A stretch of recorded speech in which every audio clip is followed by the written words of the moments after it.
the swallow and the other birds. Once a man was sowing some hemp seeds in a field where a swallow and some other birds were hopping about picking up their food. My friends, be careful to pick up every one of the seeds, or else you will repent it, said the swallow.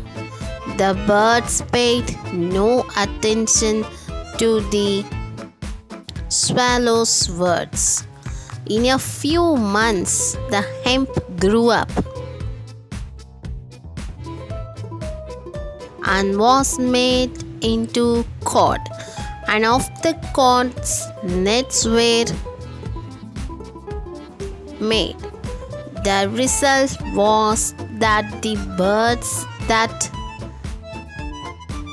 ignored the swallow's advice were caught in nets made out of that very hemp. Moral: destroy the seed of evil, or it will grow up to your ruin.